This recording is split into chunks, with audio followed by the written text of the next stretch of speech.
വത്തിക്കാന് പുറത്ത് ഏറ്റവും കൂടുതൽ തിരുശേഷിപ്പുകൾ സൂക്ഷിച്ചിരിക്കുന്ന ദേവാലയമെന്ന ബഹുമതിയുമായി അമേരിക്കയിലെ പെൻസിൽവേനിയയിലുള്ള സെന്റ് ആന്റണി ചാപ്പൽ.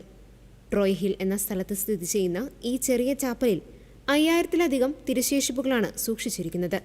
കർത്താവിനെ തെറിച്ച കുരിശിന്റെ 22ഓളം കഷ്ണങ്ങൾ, മുൾക്കിരീടത്തിലെ ഒരു മുള്ള്, യേശുവിനെ പൊതിഞ്ഞ തുണിയുടെ ഭാഗം, പുൽക്കൂടിന്റെ അംശം എന്നിവ ഇവിടെയുണ്ട്. മാതാവിന്റെ വസ്ത്രത്തിന്റെയും ശിരോവസ്ത്രത്തിന്റെയും ഭാഗങ്ങൾ ഈ ശേഖരത്തിലെ വിലമതിക്കാനാവാത്ത നിധികളാണ്. യേശുവിന്റെ 12 അപ്പസ്തോലന്മാരുടെയും അസ്ഥികളും ഇവിടെ സൂക്ഷിച്ചിട്ടുണ്ട്. കൂടാതെ വിശുദ്ധ അന്തോണീസിന്റെ ഒരു അണപ്പല്ല്, വിശുദ്ധ മഗ്ദലന മറിയം, വിശുദ്ധ സിസിലിയ തുടങ്ങിയവരുടെ തിരുശേഷിപ്പുകളും ഇവിടെയുണ്ട്. ഇവിടുത്തെ 5000-ഓളം വരുന്ന ശേഖരങ്ങളിൽ ഭൂരിഭാഗവും ആധികാരികമാണെന്ന് തെളിയിക്കുന്ന 525ഓളം സർട്ടിഫിക്കറ്റുകൾ അധികൃതരുടെ പക്കലുണ്ട്. ഇതിൽ പല രേഖകൾക്കും 2 നൂറ്റാണ്ടിലേറെ പഴക്കവുമുണ്ട്.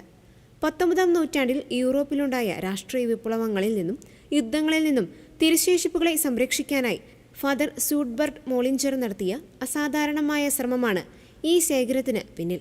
സ്വന്തം സമ്പാദ്യം ഉപയോഗിച്ച് ഇവ സംരക്ഷിക്കുകയും അവ ജനങ്ങൾക്ക് വണങ്ങാനായി 1880-ൽ ഈ ചാപ്പൽ പണിയുകയും ചെയ്തു. ഇന്ന് ഈ ചാപ്പൽ ഒരു മ്യൂസിയം എന്നതിലുപരി ലോകമെമ്പാടുമുള്ള തീർത്ഥാടകർക്ക് വലിയ ആത്മീയ അനുഭവം നൽകുന്ന ഒരു പുണ്യസങ്കേതമായി മാറിയിരിക്കുകയാണ്. 800ഓളം തിരുശേഷിപ്പുകൾ നേരിട്ട് കാണാവുന്ന വിധം ദേവാലയത്തിന്റെ ചുവരുകളിൽ ഭംഗിയായി ക്രമീകരിച്ചിട്ടുമുണ്ട്.